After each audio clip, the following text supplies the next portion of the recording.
Welcome to the 45th Annual United States Hispanic Chamber of Commerce National Conference.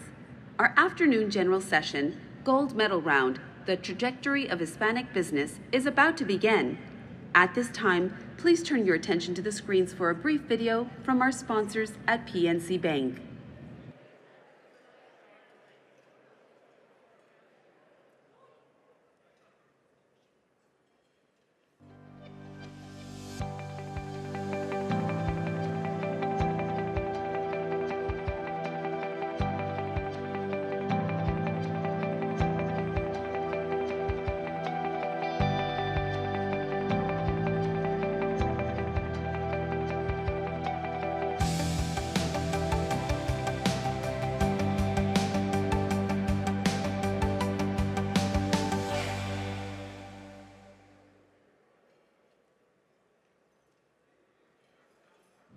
Honored guests, here to deliver this session's welcome remarks is Associate Vice President of External Affairs at Comcast NBC Universal and USHCC's incoming chair, Jackie Puente.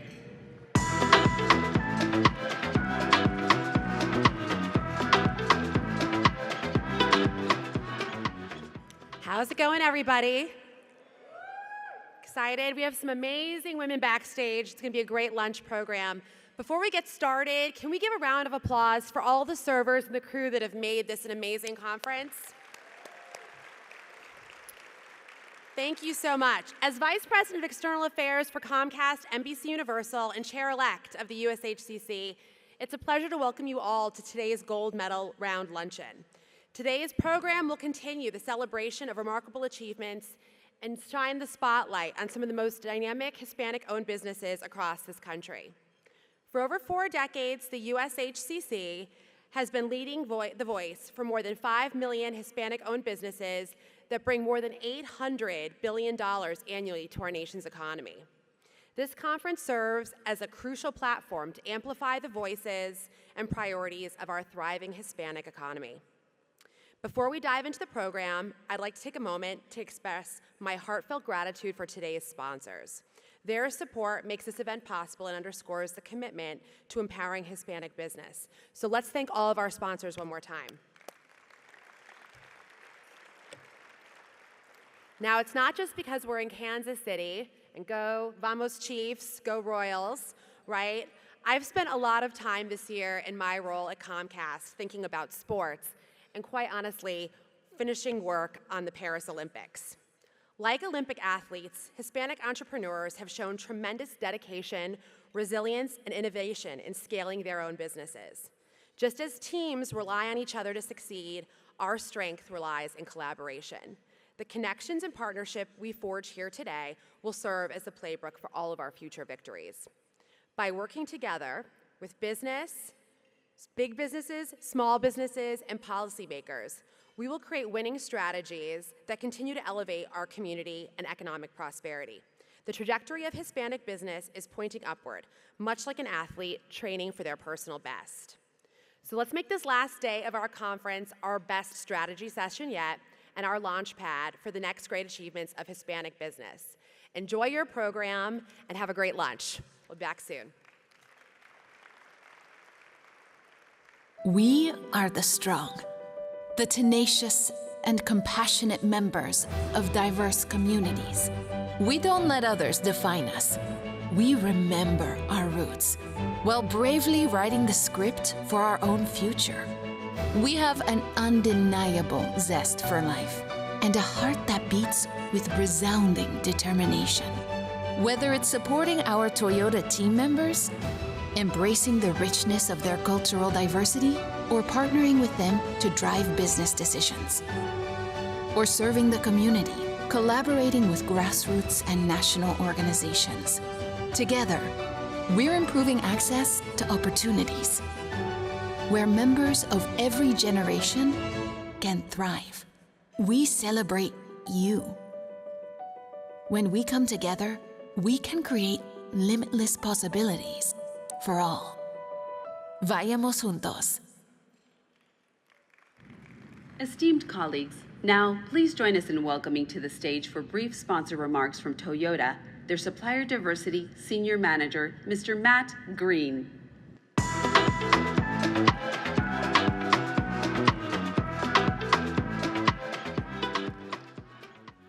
So, good afternoon, everyone. Oh, come on, you can do better than that. Good afternoon, everyone.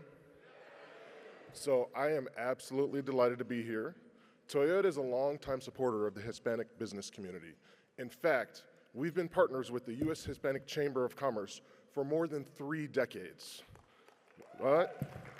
So, we know that small businesses make up the backbone of the American economy. Increasingly, small businesses have come to mean Hispanic businesses, now over 5 million strong across the nation. Yet, despite the fast growth and economic might that Hispanic entrepreneurs represent, there are still challenges. That's why we at Toyota continue to be engaged. We believe in giving opportunity to Hispanic entrepreneurs. As a result of our engagement, we spent over $1.2 billion with Hispanic-owned businesses last year. So, I want to talk to Hispanic businesses and the corporations in the room. Last year, I started an activity around succession planning. We at Toyota believe succession planning is vital for our supplier partners to grow with us into the future. Last year, you may have noticed that I wasn't here at this conference. I was given a tremendous opportunity to join the Hispanic suppliers that support our San Antonio and Mexico plants in Japan. In fact, we took those next generation leaders to Japan for Toyota and Japanese culture immersion. We want those next generation leaders to understand us so that they're prepared to be our partners well into the future. Now, I'm thankful to work for a company that treats its supplier partners like family. At Toyota, we understand that entrepreneurs and small businesses uplift communities and drive the larger economic engine. That's why we wholeheartedly support USHCC and this conference. Thank you for being here. Vayamos juntos.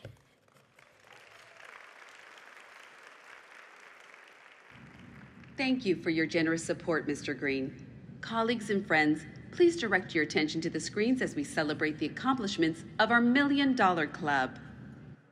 Welcome to the United States Hispanic Chamber of Commerce $1 Million Club 2024. Today, we honor the corporations and procurement executives who have gone above and beyond with remarkable investments this year.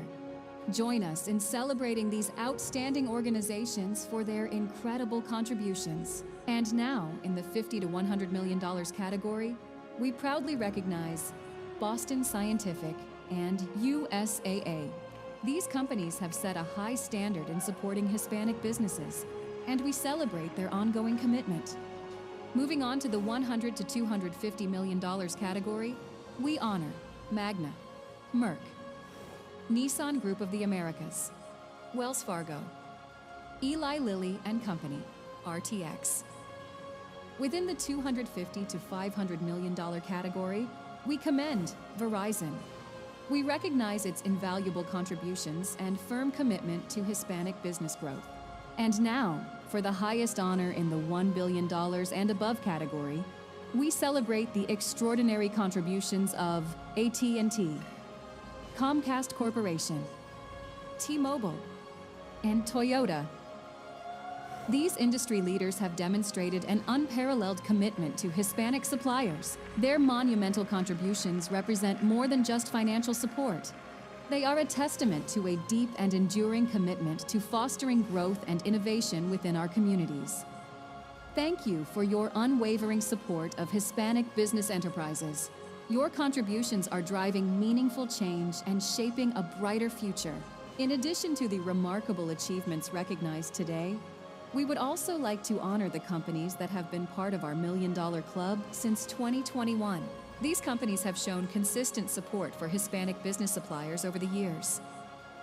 Amazon, BP America, Cargill Inc., Charter Communications, CVS Health, JPMorgan Chase, Johnson & Johnson, Kyndryl, Lenovo, Meta, MGM Resorts International, PepsiCo, Microsoft, PG&E, Shell, Southern California Edison, Target, Coca-Cola, Home Depot, The Kroger Company, Travel and Leisure Company, U.S. Bank, United States Postal Service, and UPS.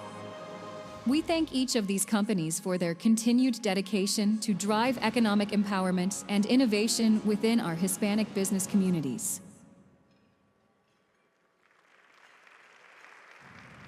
Congratulations to all the corporations and procurement executives recognized in this year's $1 Million Club. Honored guests, now a brief message from our corporate signature sponsor, JPMorgan Chase. Hispanics and Latinos are a powerful force in our economy. JPMorgan Chase's Advancing Hispanics and Latinos is working with students, business owners, employees, and communities to help create a stronger economic foundation and future. We help and support Hispanics and Latinos to grow and nurture their careers. We create career pathways for students to gain hands-on experience, provide greater access to internships and opportunities for advancement and mobility across JPMorgan Chase. We help Hispanics and Latinos build intergenerational wealth by promoting financial health resources. To support their success, we provide business owners with the coaching and support they need to scale, and work with organizations to expand opportunities for entrepreneurs. When Hispanic and Latino communities succeed, we all succeed.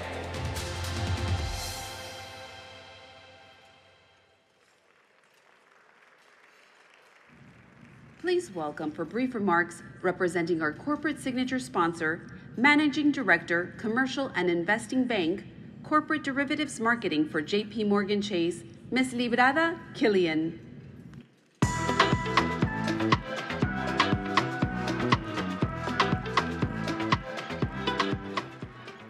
Hello, Kansas City. My name is Librada Killian, and I'm a Managing Director at JPMorgan Chase in the Investment Bank. I remember as one of the few Latinas in investment banking many decades ago, it's so exciting to see the growth and investment in the Latino cohort. And it's a great privilege to represent JPMorgan Chase here today. We are very proud of our decade-long relationship with the U.S.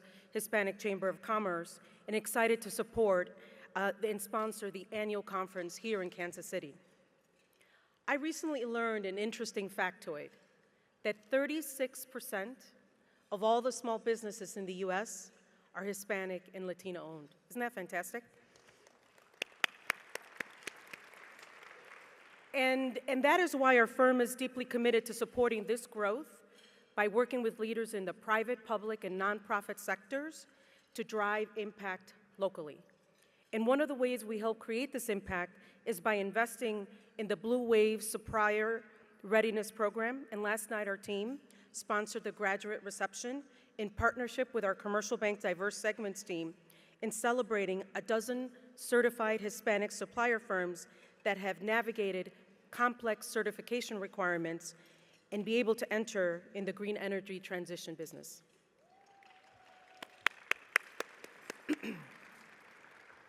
We also know that our long-term success hinges on the business opportunities we create and our people.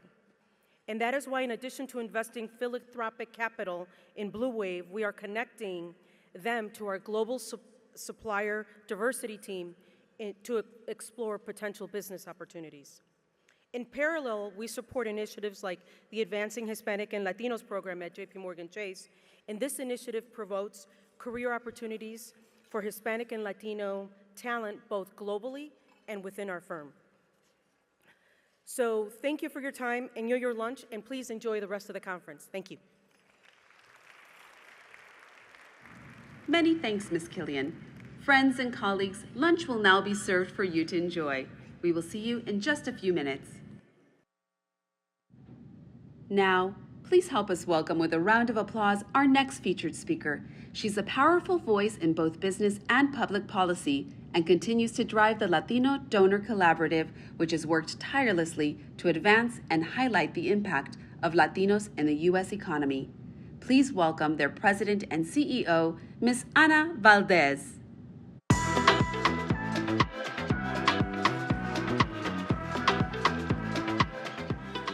Hello, everybody. It's so nice seeing so many of you. And it's so nice seeing that this event becomes bigger and bigger and bigger every year. That's so excited. Give it up for the Hispanic, Chamber of Commerce. Ramiro, congratulations. The leadership of the board, congratulations. And thanks for letting us to be here, right? Gathering, making business, creating more wealth for Latinos. That's vital. And again, thank you for having me more than anything. My name is Ana Valdez, and I'm the president and CEO of the Latino Donor Collaborative. And for those of you that don't know who we are a think tank. But we're a very, very unique think tank because we focused on the kind of information that shows the economic and business impact of Latinos in this country. And all of you are a perfect representation of it. We've been an organization, a nonprofit organization since 2010, and it was founded by some of the top Latino leaders in this country who instinctively knew that our community was contributing tremendous amounts of money and social, input, et cetera, but didn't know the numbers. And so that's how this conversation and this group came about. And since then, this organization has produced 58 different reports. And we focus, as I always say, we know according to the US Census that 16% of Latinos live in poverty. And that's extremely important. And there's so many great organizations already very focused on changing that number, on decreasing that number to the lowest levels possible. But nobody was talking about the 84% left, right? Yes, 16% of poverty are extremely important, but I would say that 84%, which you all represent here, are very important too. And so that's how we focused on basically bringing you very good news. And so today I will share with you some of the numbers and some of the different reports that were released this year. Some of you have been with us at Latitude. That's the place where we release at least half of our annual reports. And so we bring you a lot of great news that I think you'll like. So to start with, one thing that I want you to all be aware of is that, the term minority, which they always lump us in, right, came about in 1950, 1960, 1970, where the truth is 87% of people self-identified as white. That's what that number, that name, minority, made a lot of sense, right? We were a minority. African Americans, Latinos, Native Americans, we were a minority. Okay, fast forward 2024, that term doesn't make sense at all anymore. We are 42% of the people in this country. Latinos being 20% of the people in this country, 25% of all the youth in this country, and more importantly, you guys, the majority in states like California, Texas, New Mexico, Arizona, and a lot of others about to become majority Latinos that all of us know of. So first of all, talking about narrative, I don't think that we should be called minority anymore. It just doesn't make sense. Thank you. Especially LA. I don't know if some Angelinos are here, but I am an Angelina, right, Viva? We're 50% of the population of Los Angeles, you guys. Where's the minority part there, right? And by the way, please go to our website because we're making a movement about the Olympics because as you know, in 4 years, the Olympics will be there and we have to have party representation there. So anyway, that's a commercial on one of our initiatives. But so let's start by that. And how is that alleged minority Latino growing? Well, we're growing by the second because 30% of all the babies in this country being born are Latino. 30%, and this is US, census information. So we're not only majority in some states already, and we're growing fast, we're growing extremely fast. And that's why we have to rethink about the narrative. This is what we do. We create data to rethink about narrative. Not only we create data and then it stays on, on the drawers. We actually partner with the top spreaders of words in this country so that everybody knows this information, and we're very proud of it. So I'm going to start with this report, which is, one of the reports that really marked the trend on what we do, which is the Latino GDP, right? This came about 8 years and a half. Our chairman, Sol Trujillo, some of you know him, who has been three of the top, he has been the CEO of 3 of the top telecommunication companies in the world. He said, look, how do we show the value of Latinos? You come to this room and you understand the value of Latinos. But when you leave this room, what? Are we going to take a photo and say, hey, we really are important? That doesn't work. So the way, when he was abroad, the way he decided where to invest was, okay, how is this country growing? What's its GDP and what's the trend of the GDP? If this country has an important GDP and continues growing, I want to be part of that business. I want to invest in that country. So he said, let's go on and create the GDP of Latinos. And since then, this is our 7th report. We've worked with several economists that have done this for us. The last 2 years, we've worked with the University of Arizona, State University of ASU, Arizona State University. And we decided to work with them because they came to us and gave us incredible upgrades of the methodology, of ideas. And I don't know if you know this, but Arizona State University has the largest business school in the country. And the president, Michael Crow, has been nominated and has been actually awarded 5 years in a row to be the most transformational leader of a university. So we have been working with them. It's incredible. Some of the numbers, I don't have much time to get you through the numbers, but I'm going to tell you the summary. So first of all, Latinos today produced $3.6 trillion of the GDP. And let me tell you, talking about trends, 7 years ago, we started with 1.8 trillion.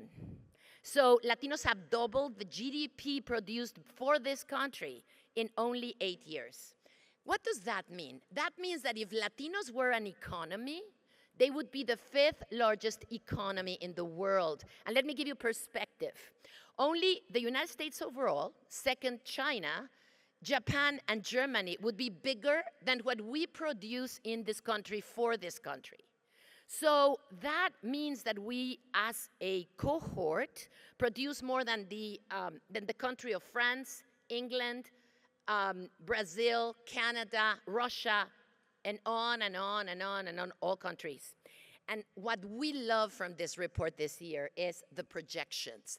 Because according to the numbers, all these are official numbers, remember this. According to the numbers that we've seen from the government, from banks, from projections of experts, in 2 or 3 more years, we will surpass Germany. And in 2 or 3 more years, we'll surpass Japan. That would mean that Latinos would, in the United States only, let me make that point. This is not Latinos in Latin America. Latinos in the United States, at a certain point, will become the 3rd largest economy in the world. Tell me we have not earned the seat on the table.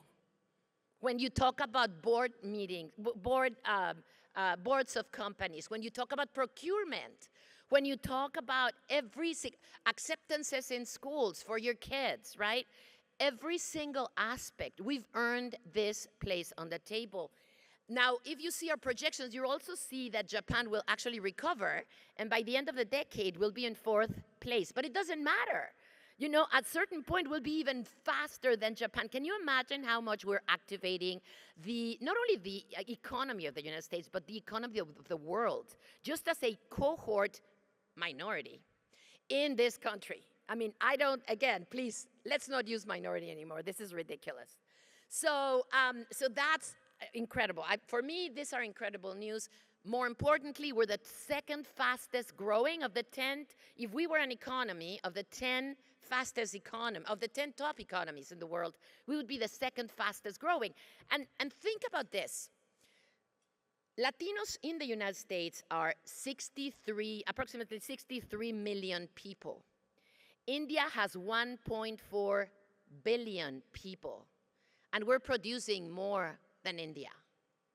So all these are pieces of data that should really go into our DNA, into our kids' DNA, and start acting like it.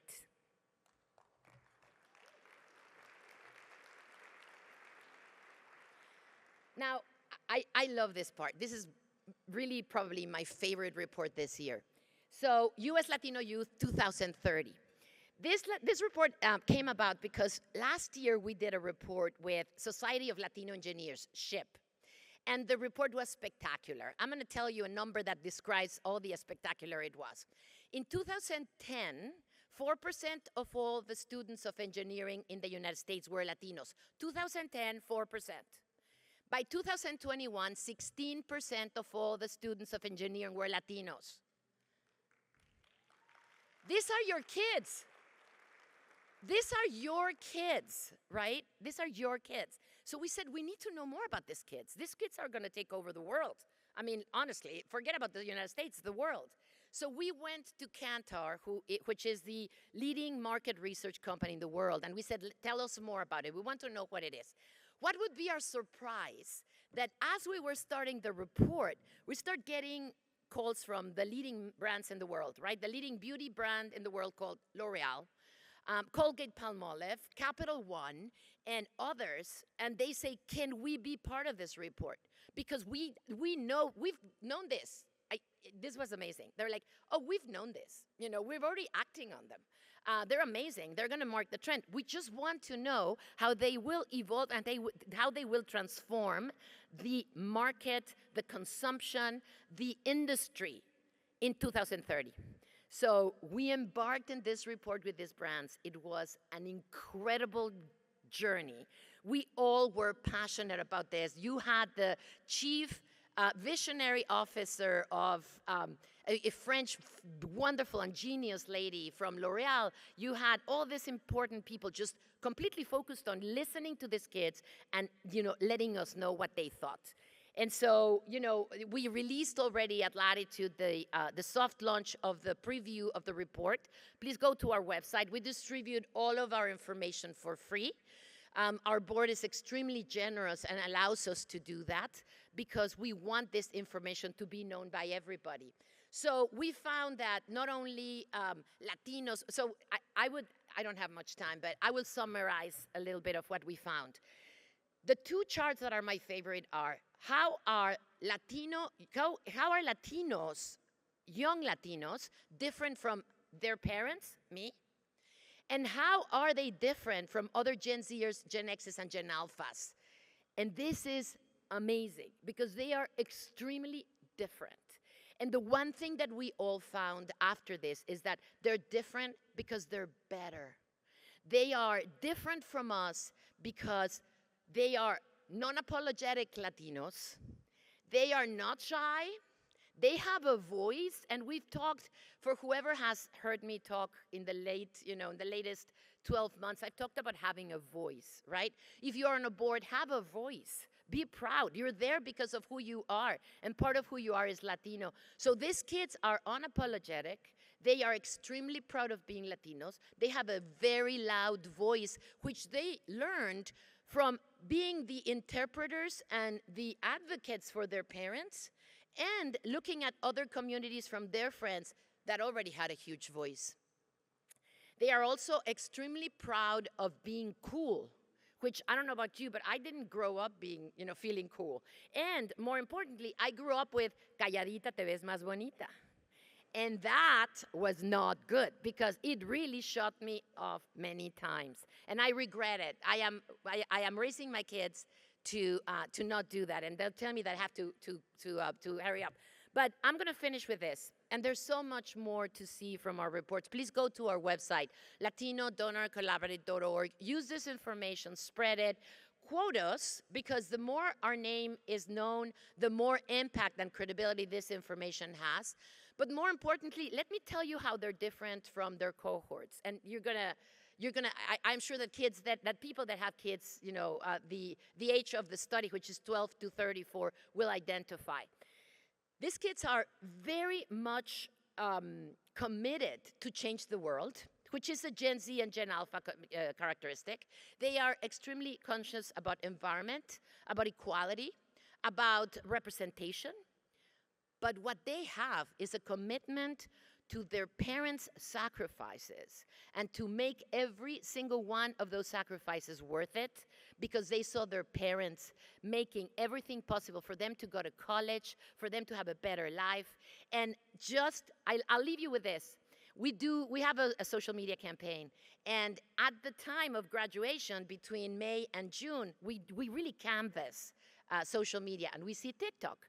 And the difference, I describe this, the difference between our kids and kids, another Gen Alphas and Gen Zers, is that when a non-Latino kid gets its diploma, they get off the stage with their diploma and they do a selfie and they say, hey, I made it, I'm incredible, I'm powerful, I'm gonna conquer the world. And you love them, right? I clap, I love it. But Latino kids, they get off the stage, they look for their parents in the audience, they run to them, they give them the diploma, their hat to the mother, their coat to their father, they hug and they cry. And then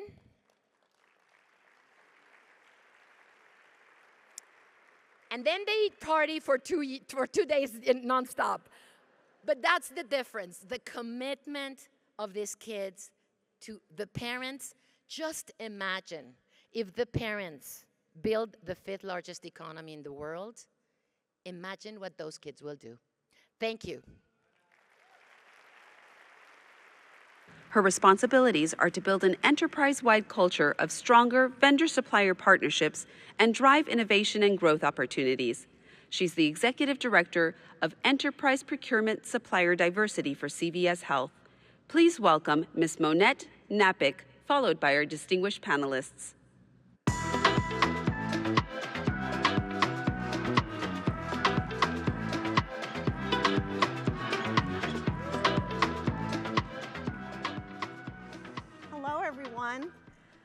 I am not Raul Suarez Rodriguez, as you were probably expecting. He, like many others, have family in Florida and was concerned, so he asked me if I would pitch hit for him today, and I would do anything for Raul. Full disclosure, Raul worked for me at CVS Health for 3 years and has done amazing work at Merck. I know you all know and love him, so we obviously send our prayers to his family and all the people in their community. Continuing with the full disclosure, I am French Canadian. I do not speak Spanish. I know a few words that Raul has taught me, as has Edwin. They're all words that I cannot repeat here on stage. So, with that said, I do want to acknowledge my wonderful team of CVS Health colleagues that joined us this week, including, there they are, including Edwin Alvarez from the Supplier Diversity team. We also have representation from construction and our multicultural team, as well as our colleague resource group. So we have great representation. And so I think it's time, I just want to make sure I have my posture correct, but let's get to know our panelists today. So in addition to introducing yourself, if you could also share an experience where you successfully unlocked potential in your life or career. Oh, my first? Sure, go See, ahead. who knew? Right? I am Denise Maes, and I am the Regional Administrator for the United States General Services Administration. I am the Regional Administrator for Region 5, which is the Great Lakes, Region 6, which is here in the Heartland, and then Region 8, which is the Rocky Mountain region, and I office out of Denver, Colorado.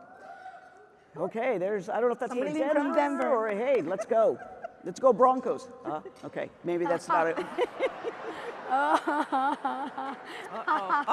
that was good. Yeah, I'm gonna sneak out of here real fast after this is over. I would say that one of the key things that I've done, I am very committed to public service and doing good work for the community. So really anything that I have done either through my political work or my public policy work or now at General Services Administration, it is my rally and strong support for our Latino community. And I want all of us to thrive, and I think we can do it together a lot better than apart. So thank you. Thank you. Mercedes.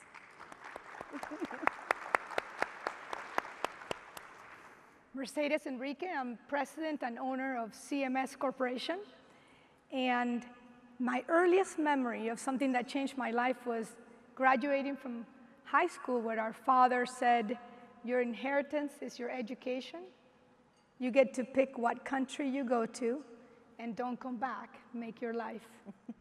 And I remember, I am the youngest of 3, and I convinced my middle brother to pick the US. We were actually given 4 countries, Canada, US, Spain, and France. And I convinced him to come to the US, and here's my life. So. How lucky are we? Yes. That's great. Yes, fantastic. Okay, so we're going to dive in now, right? And we're going to unlock the potential. Opportunities, challenges, and lessons learned. Haven't we all had them?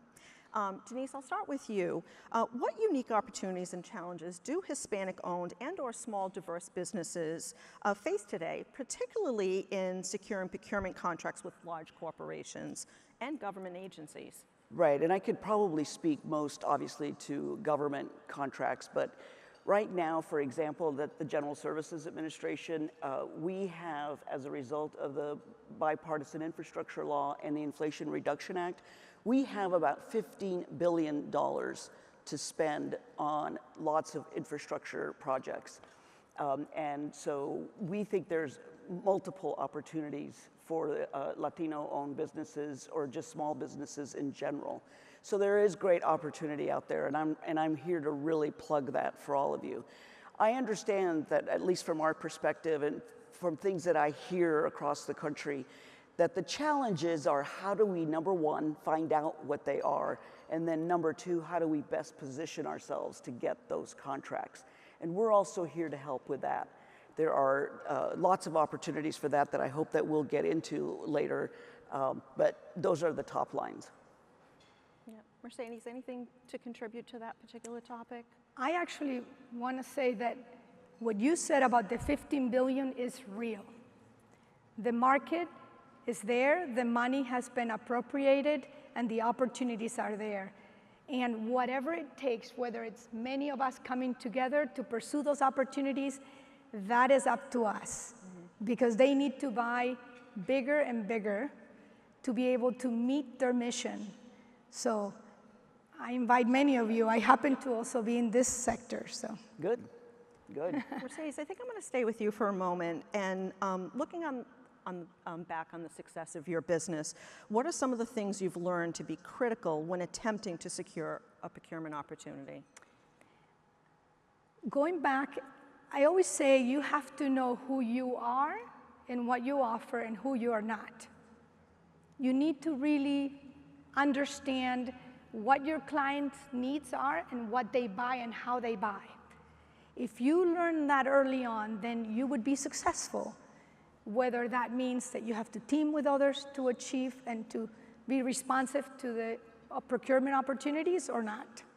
So being able to say no when many other opportunities come along, which will happen, especially when you're starting a business, we're hungry, we're eager, and people will come and say, hey, the state has this opportunity, and they have subcontracting opportunities, and Cummins Engine has these opportunities, and you self-perform mechanical, and you should try that. The truth is, you have to remember what is your focus and where are you headed, and stick to it. It'll be arduous, it'll be hard, and I don't think I said CMS is a federal contractor, and we perform general construction for the Army, Air Force, Navy primarily. We do have a contract with the GSA for the electrification, tremendous contract, $1 billion, several regions. So again, know who you are, know what you're going after, and don't try to be all things to all people. Yeah, that was going to be my follow-on question. Like, how do you know what you should move forward with and what isn't really the right fit for your organization? You know, how do you make those decisions? Yeah. So when we started CMS, strategic planning is key. You have to know where are you headed. You have to imagine where you're headed, but you really need to know where you're headed. That's how you stick to it. Because you will find distractions, Denise, and you have to decide, what am I? In our case, we wanted to be a prime federal contractor. The SBA has a fantastic program that applies to all of us in this room, which is the 8A program, a minority developmental program. And that was our aim, is to become a prime federal contractor, and we enter that particular program. So stick to your vision, your mission, your purpose, and you'll always know what is the right opportunity. Yes. Perfect. This is kind of for both of you. Denise, maybe we can go with you first. How can business owners better position themselves to take advantage of procurement opportunities in the private and public sector? Great question. You know, I actually think events like this and participating in them to the fullest extent is a good idea. We have small, medium, large, and everything else in between companies in this room. And so there might be opportunities to partner and do things together. So I think doing this sort of networking is critical. There are probably two things that I think that GSA offers and you can find on our website. We have events scheduled there on our website where there's an opportunity, we call them matchmaking opportunities, where you know, a smaller company and you want to be prime, then you can find the right match, the general on that matchmaking opportunity. And the other way around, of course, similarly. In addition to that, we do also offer training, how to do business with GSA. Registering on sam.gov. We also have a forecast piece on our website where you can see where upcoming opportunities are. So those are things that are out there that I really encourage all of you to take complete use of. The How to Do Business, we too have a program. Edwin has been doing a tremendous job going to all the advocacy groups and how to do business with CVS Health. So again, the good, the bad, the ugly, but you know, what is the process? What are the requirements? You know, what to expect? And truly, what opportunities do exist that are within our pipeline at that time? And we have to take, we have to make use of all of those things. That's right. They're available. We just seek them out. Right. Anything else you want to contribute? I'll tell you all a little story. So we started in 2004, and I attended the SME Small Business Conference, which was the Society of American Military Engineers, so people that are constructors, engineers, and then of course bonding companies, all the support network, lawyers, law firms. And I heard the presentation from the small business administrator, who was Tracy Pinson. And after her talk, and she was talking about $50 million IDIQ contracts. And here, our bonding capacity was 500,000, imagine, in 2004. So I went up to her after the session and I said, Tracy, we are a newly minted 8A, well, going to be 8A contractor. How do I dream to pursue the contracts that you're advertising? And she said, do you see that gentleman over there? Tell him I sent you, and tell him to tell you about the Mentor Per J program. Not only did we become 8A certified in May that year, a year later exactly, we were the first firm in Indiana to ever be accepted into the Mentor Per J program by the SBA, and the first ever company in Indiana to have a joint venture under the 8A program. So my answer is, you have to know how your client buys and what they're selling. And you have to position your companies to be responsive to their needs. If you can do that, whatever it takes, that is my greatest advice on how to really position yourself. So following on to that, Denise, how do suppliers know that they're ready to respond to these opportunities? Well, I do think actually Mercedes hit on this a little bit. It's knowing your strategic planning, knowing what you are good at, because I think one of the issues that sometimes small businesses do is they overextend. And if they overextend and they underdeliver, that of course is not going to bode well for you in the future. And then the converse of that, of course, is doing all of your contracts really, really well and building up a resume, if you will, of these are all the projects I've worked on, and these are all the deliverables I've made, and these are all the great reviews I've received as a result. And I think that's what you want to shoot for. And really, pretty much what Mercedes said is stay in that lane and do it really well. Yeah. I love when suppliers come to us with real life use cases. We've done this for so-and-so, and we were innovative and creative, or came up with a solution, or saved money. I'm kind of a visual learner myself, so I love when they can, really tell a story about what they've done, what they've accomplished, so that really kind of ties back into, are they ready to do business with us? Exactly. Excellent. All right, Denise. What specific resources or support programs are available for Hispanic-owned businesses? It's difficult to navigate the often complex procurement process, right? Any advice? Yeah, I mean, I do think in one of the challenges, and I've heard this everywhere, that it's cumbersome. How do we know? How do we do this? And you register first on sam.gov, and there's tutorials of how to even do that. I also stress for individuals to reach out to the Apex connectors. They're a wonderful group of folks that you don't pay for, somebody else does, so don't worry about it. Reach out to them, and they can help navigate some of these complexities. Once you register, then again, the two things that I mentioned that we have on our website is the events. So you can attend a matchmaking, you can attend a class training on whatever. And then also we have the forecasting one that says, these are the things that are gonna be coming up, there's gonna be contracts, take a look at them, review them well, and put together a good, a good submittal. And again, I encourage you to seek out for assistance on it, because it can be complex. And unlike larger corporations that have others to do all of this stuff, sometimes the small business doesn't. It's all hands on deck, and so it can be complex to navigate, and I hear that a lot. We're trying to do better at GSA, and in fact, we have gotten better in the last few years, but of course, there's always more that we can do. So reach out, but get on our website, navigate, and I think you'll be glad you did. Come visit us.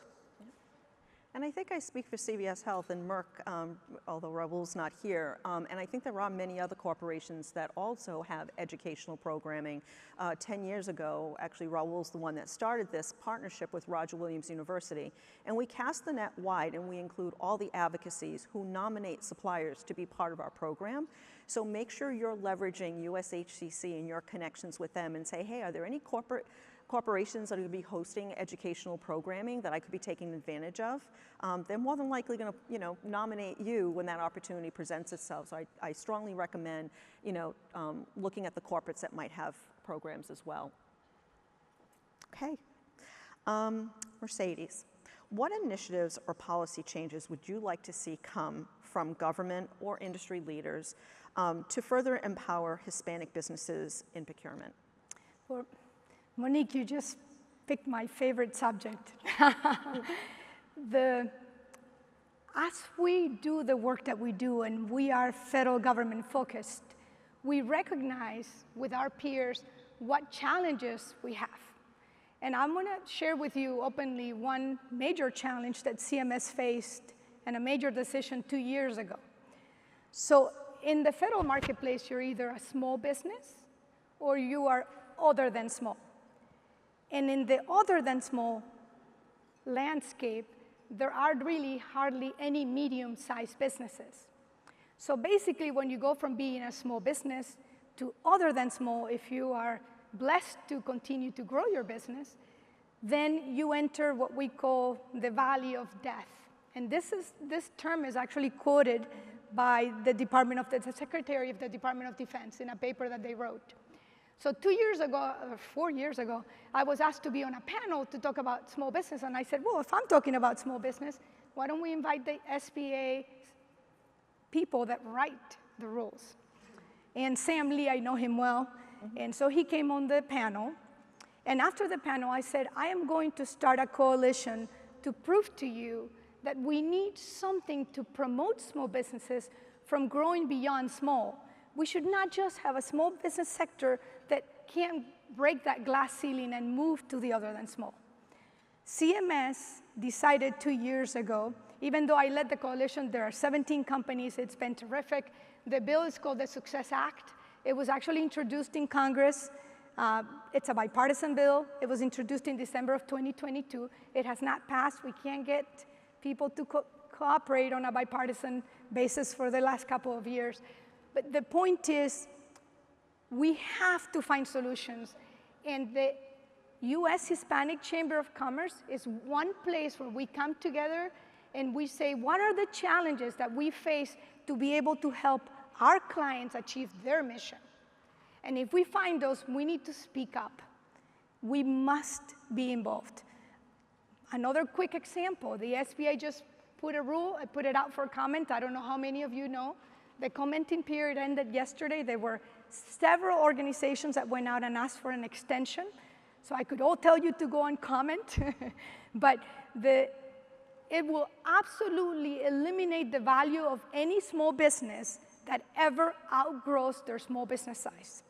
That is how critical it is for us to stay connected with our communities and to have a voice and to have friends to come together to really be proactive and communicate to Congress what our challenges are. So, thank you. Very passionate about that. I could tell. Okay, so we only have a minute left.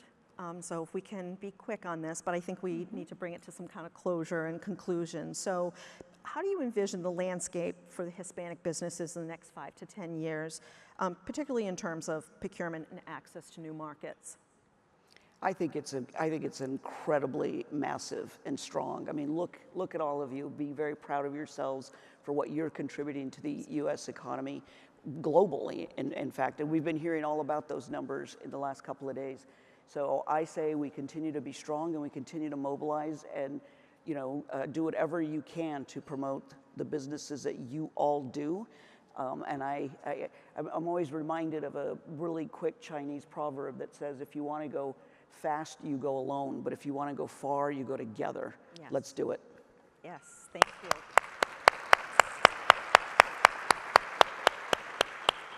Ladies? Stick to your vision. Your vision will change, it'll get bigger as the time goes by. So as you reach the next one, keep your vision, stay the course, and collaborate. Come together, joint ventures, partnering, teaming.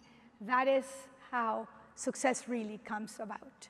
So the best to all of you, and looking forward to working with many here. Same. Yes. Yes, and thank you both so much. Thank you. You made it super easy for me. You made it super easy for me. So thank you all, and I think Ramiro's coming up next. Okay, let's go then. Thank you. We'll clear the stage. Thank you to all of our panelists for the enlightening conversation. Friends and colleagues, please welcome back to the stage to introduce your session's keynote address, your USHCC President and CEO, Mr. Ramiro A. Cavazos.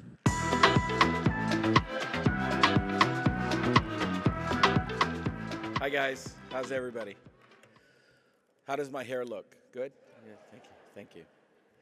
Well, good afternoon, everyone. I hope you're enjoying your lunch or enjoyed your lunch, and what incredible conversations and sessions we've had the last 2.5 days. Give yourself a round of applause. Thank you so much. It's been powerful. I truly am happy, and we'd love your feedback, and so far we're hearing good things. So thank you. Thank you to our sponsors, all of you. I want to thank Toyota, JPMorgan Chase, the Latino Donor Collaborative. Ana, you were amazing. Merck, CMS Corporation Administrator, Denise Mays for their incredible contributions in this panel. Let's give them a round of applause. Thank you so much. Well, it's my pleasure to introduce our keynote speaker for this session. She's someone I'm proud to call not just a good friend, but a great friend. And she truly is a champion for civil rights and diversity. She's someone who's also gracious enough to allow me to participate at Google headquarters several times with other civil rights and business rights leaders and economic rights leaders to talk about what needs to happen in the future. It does take all of us to work together and be united to make those things happen. Chanelle Hardy is the head of civil rights at Google. Google's a company that's been an invaluable partner to many of us, especially the United States Hispanic Chamber of Commerce. They're a financial supporter. They're deeply committed to expanding diversity, equity, and inclusion. They do it with intention and authenticity, and they're not pretending like other organizations. So they align perfectly with our mission to promote economic growth and development of Hispanic businesses, as you've heard, in turn, will make this economy even more powerful. Chanelle brings a wealth of experience and passion to her role.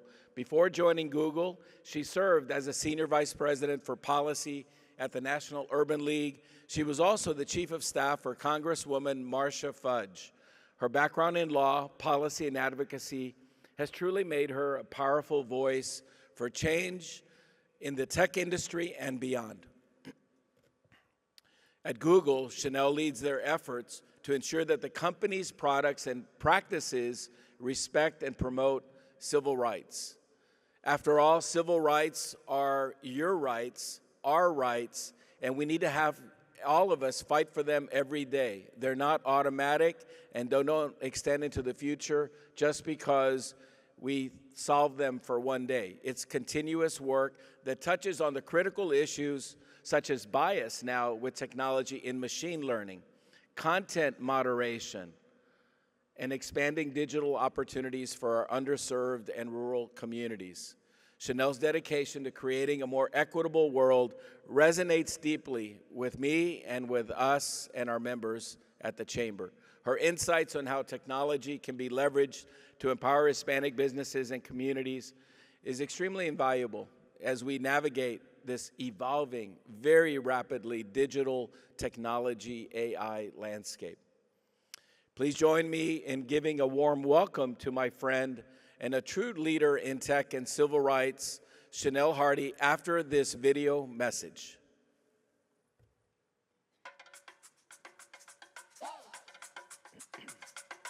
I am not like them or the others. Don't back down, I don't run for cover. I'm a boss, top dog, no time for beginners, only winners. And the crowd goes,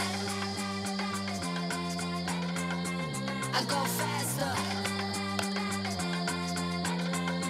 I go harder, I get smarter. I'ma take you to the future. Hold back when I get in my zone. Don't get mad. It's just like that, yeah, it's just like that. And the crowd goes, I get smarter. Whoa. I'ma take you to the future. I go harder. I'ma take you to the future. Give it up for my chingona friend.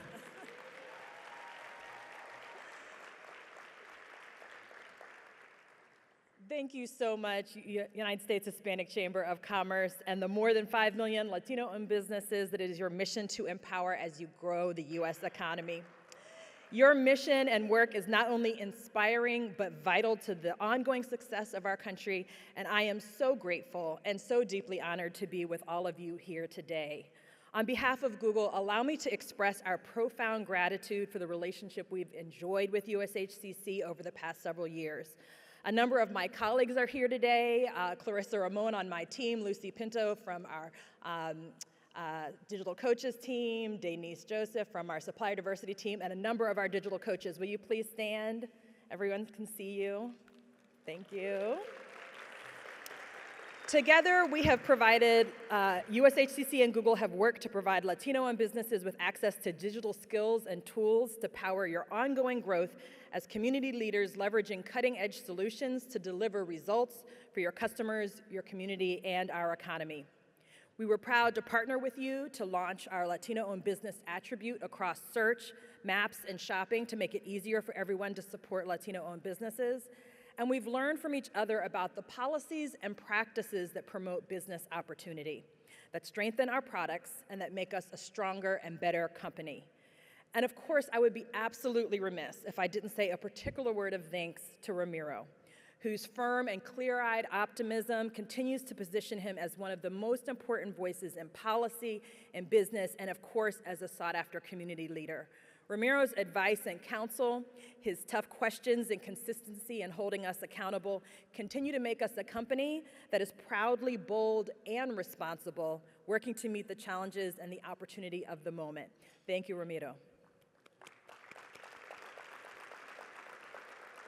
For the next few moments that I have with you, I'd like to speak about this moment and the ways that we at Google are working to meet it. My own path to Google took me from a role as a public school teacher to law school, to Capitol Hill, to the head of the Washington office for the Urban League, as you heard, a sister organization to Unidos US, which focuses on advancing economic opportunity and civil rights for underserved communities, and then to Google. In each role, I had a courtside seat to the highs and lows of the difficult but necessary work of advancing progress, to the exhilarating victories and disheartening losses that prompted Dolores Huerta to remind us that advocating for social justice is a lifelong endeavor, and for Dr. Martin Luther King to remind us that the arc of the moral universe is long, but it bends towards justice. Those words are as relevant today as they were when they were spoken in the 1960s. Let me tell you what I see in this moment. I see 5 million Latino-owned businesses in the US generating more than $800 billion in annual revenue. I see Latinas starting businesses at 6 times the rate of the general population. I see that despite the challenges of a global pandemic, the Department of Treasury found that the rate of Hispanic business ownership actually leapt forward in recent years, rising between 2019 and 2022 by 2.8 points to its highest level at nearly 10%. So it seems clear to me that Latino-owned businesses are driving our shared future. When it comes to technology, here's what I see in the moment. We are in the midst of what we at Google believe is the next big technological shift. The internet changed the world, e-commerce changed business, and the smartphones changed our lives. Now AI is revolutionizing everything, and that is true whether we're talking about the ability to translate more languages, to power an AI assistant for immigrants seeking to understand their legal options, or to more easily and quickly detect diseases like breast cancer. And it's true when we're talking about business. We know that many small businesses are already using AI to save time and money, that business owners are interested in saving time on administrative tasks and are using AI to improve efficiency. And we've heard that business owners are actually saving time, real time each week, and money, up to $5,000 a year, thanks to automation. And this is just the beginning. These are more dollars in the pockets of entrepreneurs, but more purchase power within local economies. So how are we connecting the dots between this wave of technology and Latino-owned business? How can everyone here use AI to boost their productivity and growth and continue to power our shared prosperity? Let me quickly touch on 3 ways. We'll talk about products and tools, investments and partnerships in skilling, and supplier diversity. So very quickly on our products and tools. AI presents exciting opportunities for all of us, but especially business owners, startups, and entrepreneurs. Even if you don't think you understand AI right now, you're using it without realizing it. If you've said, "Hey Google," to a smart speaker, phone, or TV, you're using and talking to AI. If you use Google Photos, which automatically labels people, places, and things, that's computer vision by AI. If you're browsing the web in Chrome and you've automatically translated a web page, that's the power of AI inside of Google Translate. New tools like Gemini Live give you the ability to have a real-time conversation about any business idea or topic you can imagine. It can help you brainstorm, it responds to your ideas and feedback, and who knows, it might even inspire your next product, service, or business idea. Or you could try my new favorite tool, Notebook LM, which you upload with all of your own favorite sources. It internalizes that and becomes an expert, and then synthesizes that complex information into useful formats to make life easier. But you don't have to take just my word for it. Let me introduce you to a few business owners who are leveraging AI to grow their business. Entrepreneurs like Cece Meadows. She is founder and CEO of Prados Beauty. As a cosmetologist and mother, she understood the importance of representation in the industry, founded her business in her home, and turned to free digital classes in Google's online offerings for small businesses. She uses AI tools to save time on everyday tasks and brainstorm ideas to develop her businesses.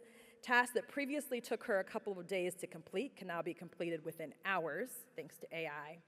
And like CC, 82% of business leaders using AI have already seen positive incomes such as improved productivity, increased sales, and more informed decision-making.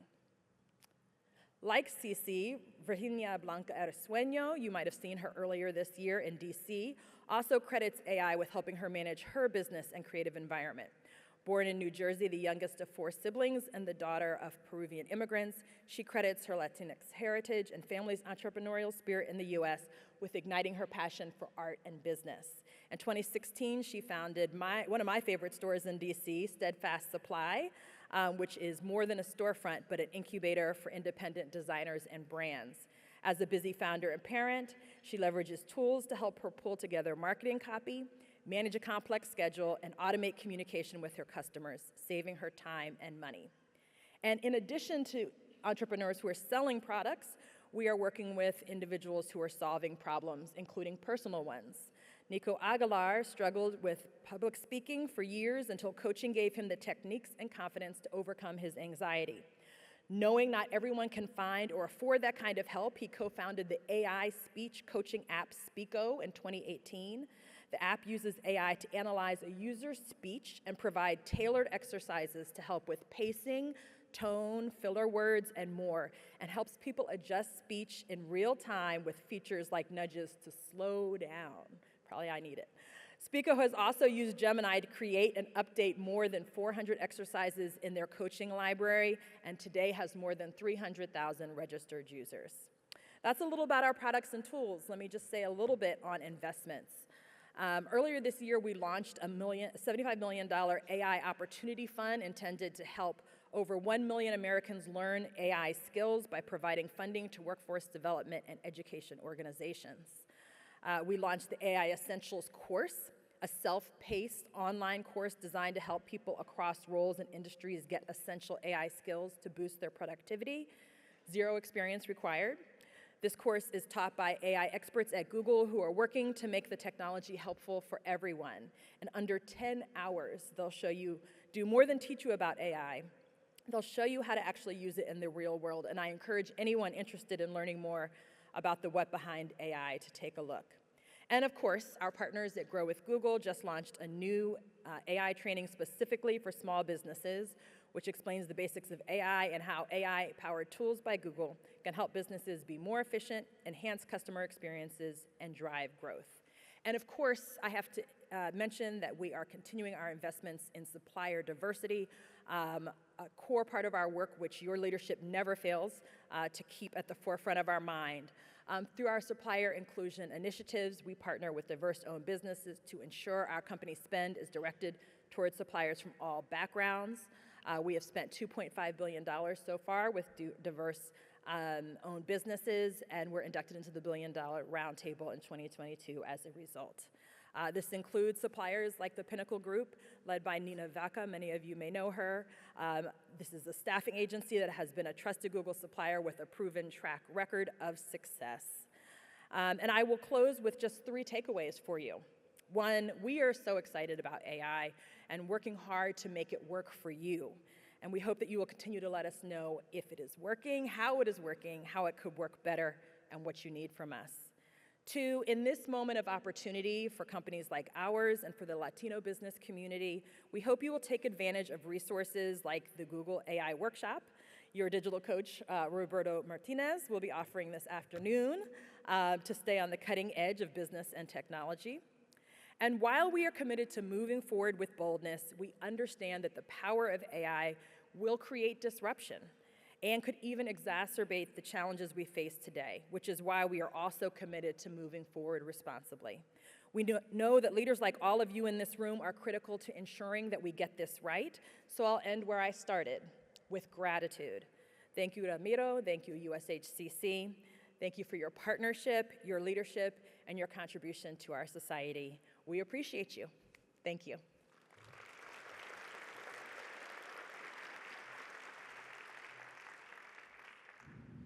Thank you, Ms. Hardy, for sharing your expertise and experience. Colleagues, please welcome to the stage for closing remarks the Senior Vice President of Corporate Relations for the USHCC, Ms. Synthia Jaramillo.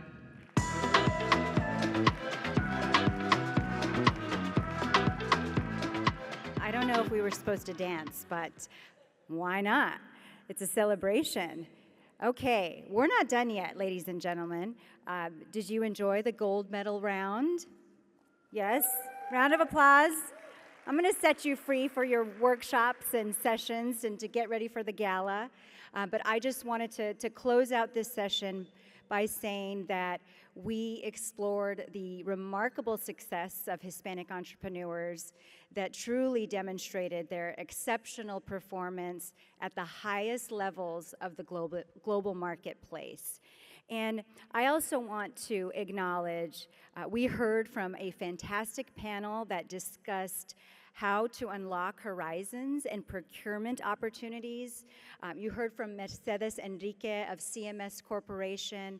And now I just want to point out that Mercedes is a shining example of leadership that is transforming opportunities in the government contracting landscape. And I want to point out that under Mercedes' leadership, CMS has secured significant contracts, and she's very modest and humble, including, very recently, a $208 million project at Beale Air Force Base. They've expanded globally. They have executed critical projects for the Department of Defense across North America, the Caribbean, Europe, all over the world. And so I just wanted to acknowledge her. She's very humble and modest and such a powerhouse. We were also very inspired by Chanelle Hardy at Google. Thank you so much, Chanelle, for your support, your partnership. We're so grateful to hear about how AI can empower businesses and build an inclusive future. Now, I'm just going to point out we still have a few sessions, so please don't miss some of our workshops, breakout sessions. Join us as we delve deeper into how AI can drive growth, optimize operations, and truly transform your business. Or, if you're interested in exploring supplier diversity in the energy sector, we will be featuring insights from industry leaders at Dominion Energy, Burns & McDonnell, Evergy, and IEC Engineering and Construction. And they will be discussing how we create the energy diverse supplier for tomorrow. Finally, don't forget to join us for tonight's grand event, the 45th Annual USHCC National Conference Awards Gala. Now, this is our culmination. This is where we will celebrate many Hispanic businesses, Hispanic leaders, chambers of commerce. This event is sponsored by our corporate chair, Bank of America. Another shout out to Bank of America. Now, this is an evening that you don't want to forget. So with that, enjoy the breakout sessions, networking, and we'll see you tonight.